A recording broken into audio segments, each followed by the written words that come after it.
영성, 형성의 본질은 바로 이것이다. 즉 그리스도와의 연합 속에서 살아가는 능력을 기르고 그런 삶을 지향하며 이를 위해 훈련하는 것이다. 그 핵심은 그리스도 예수에 대한 인식, 그분의 사랑에 대한 감사, 그분의 성령을 통해 우리가 알게 된 은총에 무지하는 능력을 기르는 것이다. 궁극적으로 영성, 형성의 핵심은 도덕 추구가 아니다. 도덕적 순수성과 지향성은 중요하지만 그런 것이 그리스도인을 그리스도인으로 만들지 못한다. 누가복음 18장에서 부자 청년 간원이 이해하듯이 결국 중요한 것은 율법을 지키는 삶이 아니라 와서 나를 따르라 하신 부르심에 전적으로 응답하는 삶이다. 또한 영성 형성의 핵심은 그리스도께서 내 앞에 계시며 그리스도께서 내 뒤에 계시고 그리스도께서 내 오른쪽에 계시고 그리스도께서 내 왼쪽에 계시고 그리스도께서 내 마음속에 계시길이라는 탁월한 켈트 기도문이 포착된 역동성 속에서 살아가는 능력을 기르는 데 있다. 이것이 영성 형성의 핵심이자 초점이다. 문제의 핵심은 인격 개발이다. 인격 개발이나 그리스도 닮기가 아니다. 물론 우리 안에 그리스도가 만들어지지만 이는 우리의 개인적 결단, 나는 그리스도처럼 될 것이다의 결과가 아니다. 이런 결단은 헛된 노력일 뿐이며 좌절감만 안길 뿐이다. 영성 형성의 핵심은 그리스도 안에 거하는 법을 배우는 것이다. 그분과 연합하여 살아갈 때 우리 안에 정신적이기는 하지만 확실히 그분이 만들어진다. 예, 좀 알 것 같습니까? 네.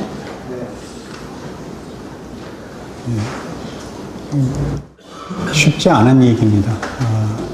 우리는 여기서 지적하는 대로 도덕성이나 인격 개발, 또 그리스도를 닮기 이런 단어들로 너무 많이 이미 선입관이 자리 잡아서 지금 이거 깨고 나가는 게 쉽지 않습니다. 뭘 깨야 되는지, 깨는 건 없애기 위해서가 아니라 그것이 하나의 한계가 되지 않게 운동장을 넓혀야 된다는 것을 기억하시기 바랍니다. 그 다음에 이것은 거룩함을 도덕이나 인격, 덕으로 환원해서는 안 된다.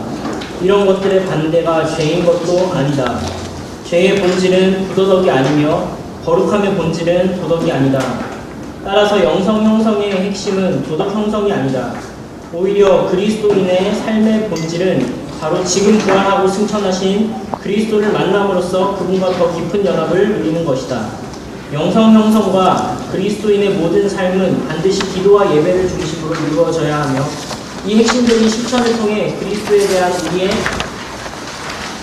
인식과 응답이 더 깊어진다. 인격 개발에 관해서도 머릿속으로나 말로 어떻게 인격이 형성되는가라고 물을 때 그리스도 예수에 대한 믿음을 기르는 데서 그 답을 찾을 수 있다. 영성 형성이란 믿음이 더 깊어지는 것, 그리스도를 더 깊이 신뢰하고 더 철저히 의존하는 것을 뜻한다. 읽어도 모르겠죠.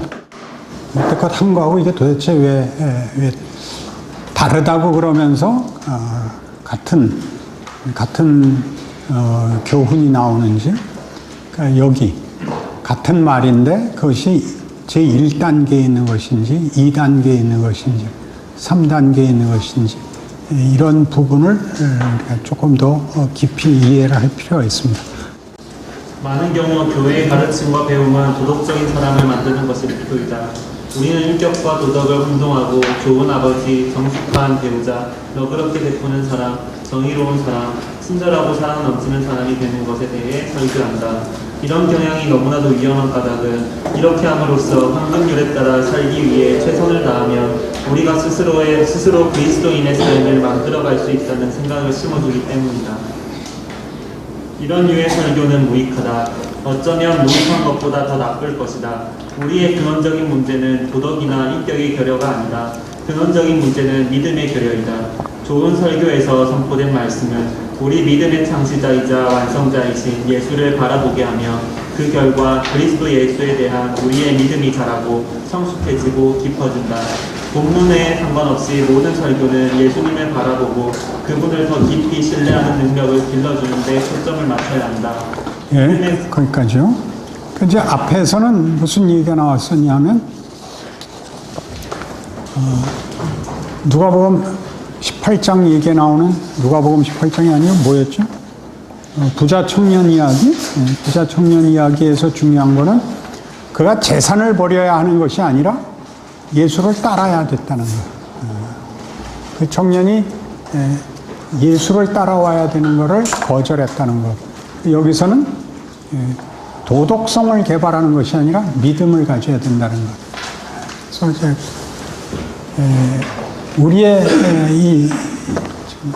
우리가 이번 학기에 의도하고 있고 여러분이 만나고 있는 얘기는 이런 것입니다. 창조가 있고 그래서 타락이 짧은 사이에 타락이 일어났어요. 이게 구원이 왔는데 종말이 있을 것입니다.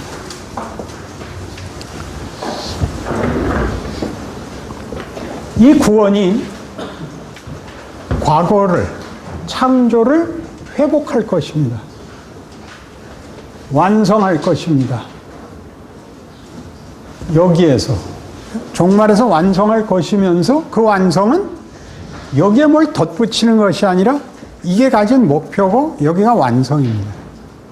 시간이 우리에선 시간이 창조, 타락, 구원, 종말로 되어 있는데 하나님의 시간 속에서 보면 에베소 1장에 나오는 바와 같이 우리를 창세 전에 그리스도 예수 안에서 택하사라고 여기에서 종말이 이미 약속되어 있고 이 종말은 현실적으로는 여기서 이미 사건으로 이루어졌는데 우리는 여기쯤 있을까요?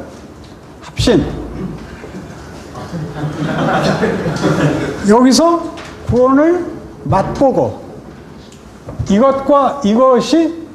이것도 인정하고 이 실패도 보았고 이것도 받았으나 속 시원하지 않은 여기 가서야 완성된다는 것을 기다리고 있는 중인데 그 기다림이 절대 실패하지 않을 것이라는 약속 속에 있습니다. 그러니까 여기서 이 시간들은 시간 순서가 아니죠. 여기선 시간 순서인데 역사에서는 하나님의 의지와 하나님의 약속의 견고함으로 볼 때는 우리는 여기서 이 시간을 여기서 이것이 이 안에 그때마다 그 어떤 경우 어떤 현실에서 순서와 상관없이 경험이 되고 또 그것을 이 전체에서 풀어냅니다. 그래서 이렇게 놓고 따지면 이 구원에서 완성한 것을 여기까지 끌고 가는 이 시간은 도대체 뭘 하려는 거냐 이렇게 물어보는 게 성화인 겁니다.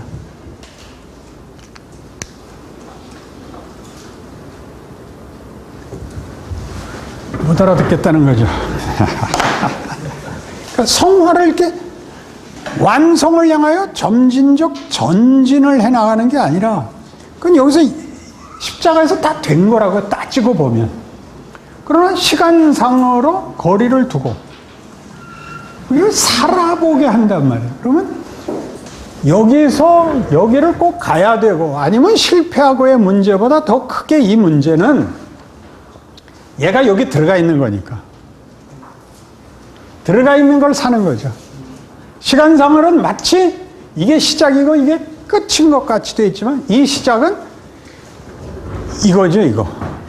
창조가 절대 실패하지 않는다를 역사상에 보인 것이고 그 창조가 실패하지 않는다는 게 시간 속에서 회복되는 것으로 우리에게 경험되는 것으로 나타나면서 동시에 여기 다 들어있는 거죠.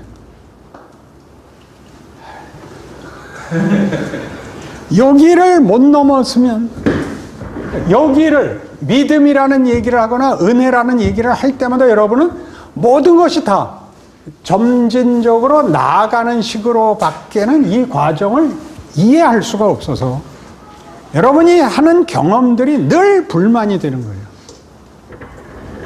그렇죠. 속 시원하지 않으니까.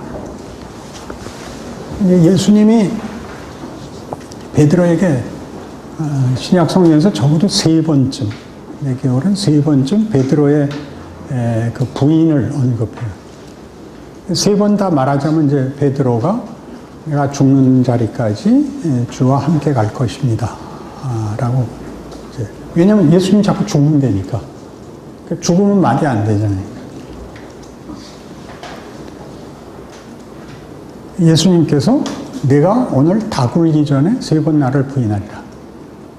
다 굴기 전에라는 거는 예수님이 잡혀 들어가서 드디어 최종 판결을 받는 자리까지의 시간인데, 그 시간에 각오를 하고 믿음을 지키면 반전이 될 거라고 베드로가 자꾸 믿는 거예요.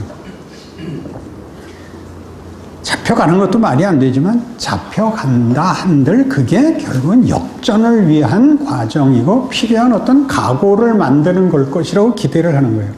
근데 당신도 저 사람 제자였습니다 라는 비자의 손가락질에 그가 그런 손가락질에 나오지 말고 잡혀간 예수와 그를 따르는 제자에게 하늘로부터 무슨 결과가 내려오는 일이 일어나야 되는데 거꾸로 엘리야가 갈멜산 전투에서 이기고 사마리아 궁에 뛰어들어왔더니 이세벨이 나타난 것 같이 자꾸 뒤집어지지가 않는 거예요.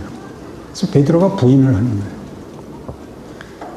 자기가 뒤집어야 되는, 예수가 뒤집어야 되는 권력은 현실화되지 않고 말이 안 되는 적대 세력은 계속 힘을 유지하고 있다는 데서 무너지는 거예요.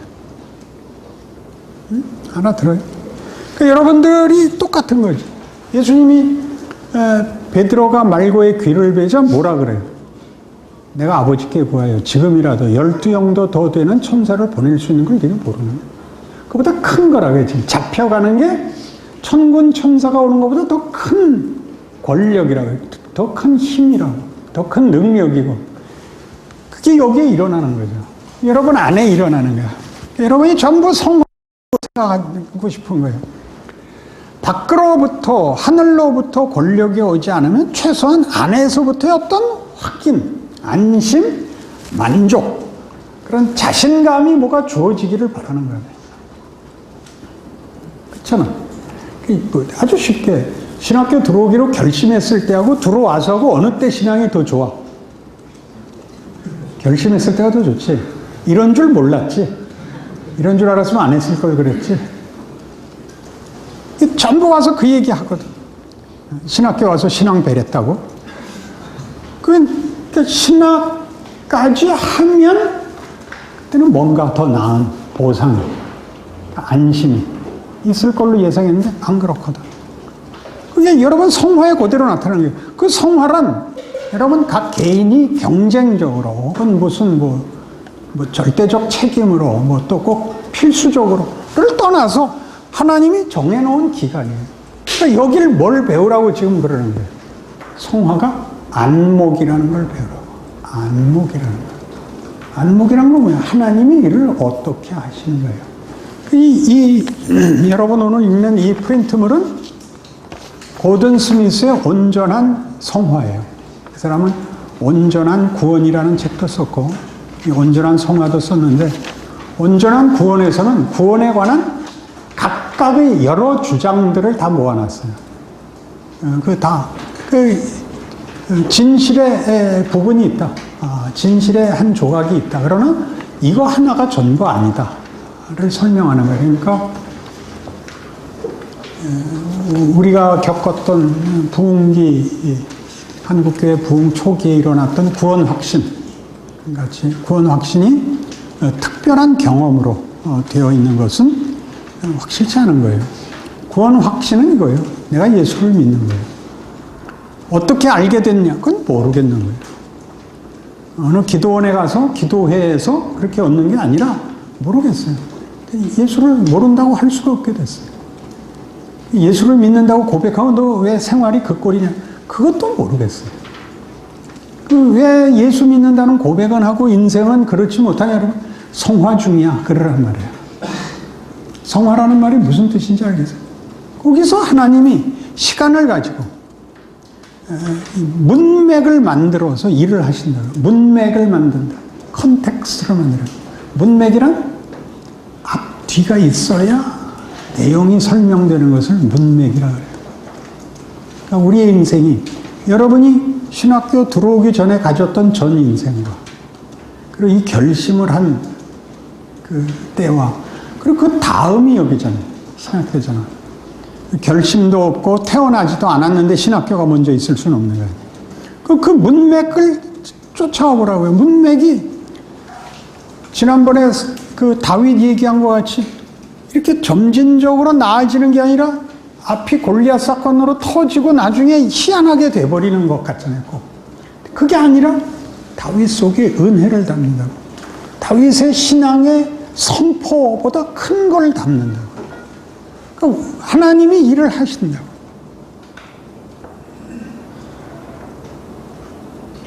여러분이 도덕성이나 여기서도 얘기하는 것 같죠. 어떤 다른 것으로 그리스도를 담자든가 이런 것이 추상적 표현이 되지 말라는 거예요. 그게 무슨 뜻이냐면 이런 거예요. 부부로 살면 남자가 해야 되는 책임이 뭐예요? 네? 경제적인 책임을 져야 됩니다. 또 뭐 있습니까?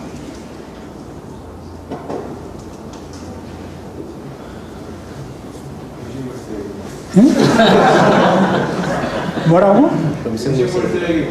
그렇습니다. 그걸 좀 고급한 표현을 써보십시오.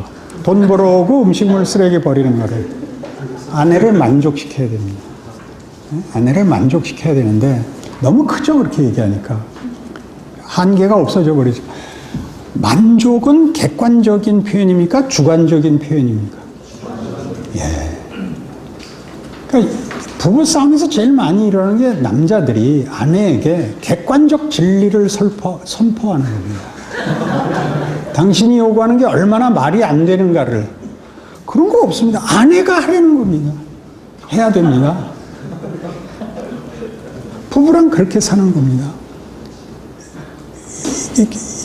굉장히 러프하게 설명을 한 거지만 잘 생각해 보십시오. 그렇죠? 하나님이 우리 보고 이렇게 해서 우리가 볼 때 말이 안 되는 이 방법, 이런 방법으로 하나님이 일을 한다. 그게 성화입니다.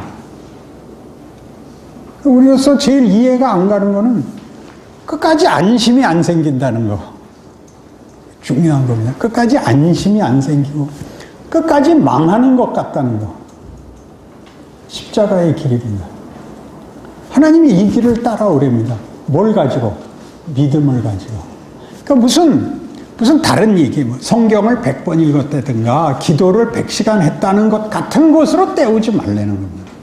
그게 필요 없다가 아니라 그런 것들이 대상이 되는, 여러분 아내에게 그런 얘기들, 무슨 얼마든지 할 수 있는, 내가 돈도 벌어다 줄 만큼 벌었고, 내가 쓰레기도 버렸고, 내가 못한 게 뭐 있냐? 응? 그러면 아내들이 그럴 거예요. 아내가 말을 하는데 말대꾸를 해. 그러니까 들어야죠. 아내들 한번 데리고 오서 내가 우리가 무슨 말대꾸를 하겠어요? 길어서 그러지. 반복하고 한 번만 하면 우리도 다 들을 텐데 여러 번 해요, 그죠? 그러니까 지금 이 무슨 말들을 지금 하고 있는지, 하나님이 하나님의 사람을 어떻게 불러내는 것부터도 말이 안 되잖아요. 어떻게 과거에 일어난 일이 나한테 적용이 되고, 그죠? 그 과거에 일어난 일이 미래를, 운명을 결정하는 일이 일어나고 나는 그때 모를 때고, 나중에 믿고 나서도 갈피를 못 잡겠는데 믿음을 가지라 그러고, 이런 것들을 다 묶어서 안목이라 그래야 된다. 왜냐하면 일일이 나열할 수가 없어요. 각각의 경우가 다 달라서. 각각의 하나님이 이걸 문맥을 다 다르게 만들어요. 누구는 모태신앙으로, 누구는 중간에 갑작스러운 변화로. 다 다르잖아요. 은혜를 받고 일을 하는 사람은 일부터 하고 은혜가 나중에 쫓아오는 사람, 승질을 부려서 하는 사람과 늘 참고 손해보고 하는 사람과, 우리 옆에 별별 종류가 다 있다고요. 동일한 걸 심고 있어요. 동일한 걸 담고 있고. 그러니까 굳이 애써서 옛날에 위대한 사람을 들먹여서 자기를 변명할 필요가 없어요. 그러니까 아무도 존경하지 마요. 그건 의미가 없는 거예요. 다 죽었다니까. 존경하지 마. 그런 사람들 존경하려면 지금을 살라고. 예수와 함께 살라고. 예수의 생애에서 일어나는 빌립보서 3장 10절 이하에 있는 바울의 고백까지. 어찌하든지 그리스도를 본받아 그의 고난에 참여하여 부활에 이르는 이 순서를 면제받을 수가 없다고요. 그의 능력이라고 이게. 그래서 이 부활의 권능을 알기 위해서 고난과 십자가의 죽음을 들어가야 되는 모두에게 이건 동일하게 일어나는 면제가 없는 일이라고 해요. 가끔 이런 사람을 만나죠. 이렇게 그런 거 도무지 이해 못하는 사람. 무식한 거예요. 무식한 거예요. 축구가 뭔지 모르는 사람이 이제 왜 저렇게 골을 못 넣느냐고 얘기를 하는 거죠. 보통 이제 예전에는 여자들이 그 축구를 모르니까 제일 듣기 싫은 거 군대에서 축구한 얘기하네요. 축구를 모르니까 그 이런 에피소드가 있어요. 중요한 게임에 남편이랑 아들들이랑 열광하고 있으니까 한참 쳐다보던 아내가 공 하나 더 주지. 이렇게 하나 놓고 이렇게 벌떼같이들 고생을 시켜. 그런 무식한 말들을 이 신앙세계에서 들어요. 여러분은 어느 쪽이었던 것 같아요? 겪고 할 때는 공 2개 주죠. 그 다음에 읽으세요. 믿음의 권을 말할 때 이걸 순종과 연결해야 한다. 우리가 예수님의 삶에 참여하는 것은 신실한 순종을 통해서이다. 믿음은 순종이며 순종이 없다면 절대로 믿음이 아니다. 우리는 예수처럼 되고 그분을 모방하라는 부르심을 받은 것이 아니라 그분께 순종하라는 부르심을 받았다. 이것이 그리스도 제자가 된다는 의미이다. 우리는 순종의 길을 걸으며 승천하신 그리스도의 권세에 복종함으로 해방되고 능력을 받는다. 그리스도는 구원자이자 주님이시다. 구원자와 주님은 동일한 한 분이시며 우리가 그분의 자비로 권세에 자유롭게 순종할 때 그리스도의 구원을 경험한다. 히브리서 기자가 말했듯이 이보다 더 분명히 말할 수는 없다. 그리스도는 자기에게 순종하는 모든 자에게 영원한 구원의 근원이 되신다. 예. 그러니까 우리가 이제 가장 대표적으로 고쳐야 할 개념이 고통이에요. 고난. 그러니까 고난이라는 건 땀과 눈물이에요. 땀과 눈물이라는 것은 그 고통이 실제적이며 그 눈물이라는 것은 그게 이해할 수 없는 것이라는 거예요. 이것이 하나님의 신비입니다. 욥기의 가장 중요한 논리가 뭐냐면 욥이 자기에게 일어난 고난을 이해할 수가 없는 거예요. 그리고 누가 이해하죠? 세 친구가 이해하잖아요. 세 친구는 이해해요. 왜 이해하죠? 무식해서. 네가 잘못한 거다 이거예요. 네가 잘못해서 이 벌을 받고 있는 거다. 욥이 아니라니까 세 친구가 뭐라 그래요? 이런 무식한 놈 그런 거예요. 그럼 하나님이 잘못됐단 말이냐? 얼마나 굉장한 질문이에요. 좀 생각을 해봐요. 여러분이 지금 죽으면 천국을 갈 수 있다 없다? 갈 수 있다 없다? 있다. 왜 간다? 예수가 나를 위해서 죽었으니까. 예수의 죽음이 그러면 취소된단 말이냐? 여러분 마음에 당연히 이 생각이 들어오죠. 이 꼴로, 이 수준으로, 그래. 그 수준으로. 그리스도의 죽음이라는 것, 무에서 유를 창조하는 것보다 더 큰 기적이었다는 거예요. 죽은 자를 살리시는 능력. 마이너스 무한대를 뒤집어서 플러스 무한대를 만들 수 있다는 말. 그러면 우리한테 제일 먼저 나오는 질문, 로마서 6장 같이 그럼 우리가 뭐 때문에 진지하고 열심히 신앙생활하냐? 명예로운 거니까. 안 하고 병신같이 살면 그건 비참한 거니까. 그렇게 살면 구원을 못 받는다, 받는다로 얘기를 분류할 게 아니라 알았는데 안 하는 것 같은 병신이 어딨냐, 그거지. 여기를 넘어와야죠. 고난이 뭐냐? 하나님의 진정성. 하나님이 자신의 영광을 우리에게 입히는, 채우는 하나님의 방법. 예수 그리스도로 보이신 역사적 실체. 그걸 안 믿는 거예요. 예수를 믿는다고 골백 번 고백해도 거기를 아직 한국교회가 못 오고 있는 거예요. 교회가 다 십자가를 상징으로 갖다 걸었어요. 그럼 십자가는 도대체 뭘 대표하는 거예요? 무슨 내용을 대표하는 거예요? 무슨 메시지의 상징이에요? 십자가. 무슨 메시지? 뭐예요? 십자가는 뭐예요?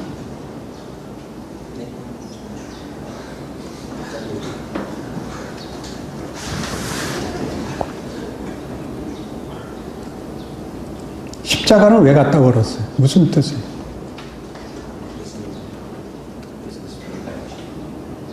그러니까 지금 식으로 답을 하면 그게 이제 지극함의 상징이 된대. 지극함의 상징.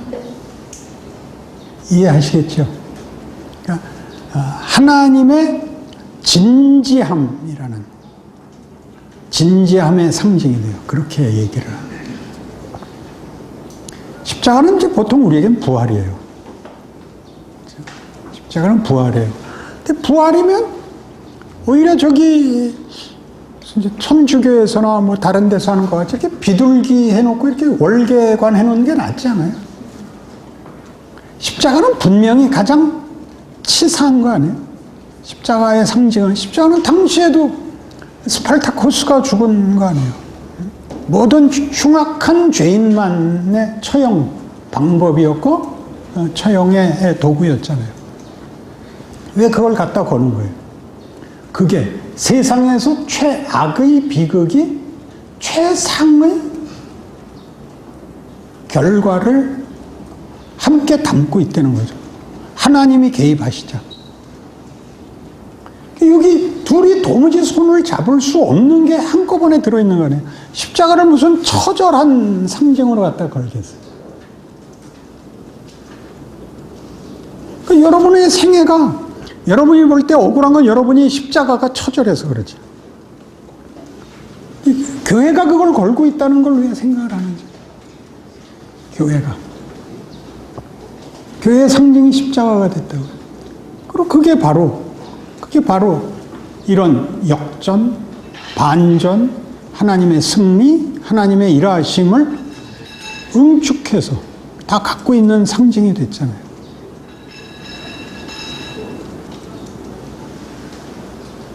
여러분들이 가지고 있는 기독교적인 이해를 여러분 현실 속에서 겪는 여러분의 기대와 여러분의 현실이 가지는 충돌을, 모순을 성경이 잘못해서 또는 내가 잘못해서 라는 식으로 끌고 가지 말고 성경이 원래 하려던 얘기를 내가 놓친 것이 아닌가라고 충분히 물어봐야 돼요.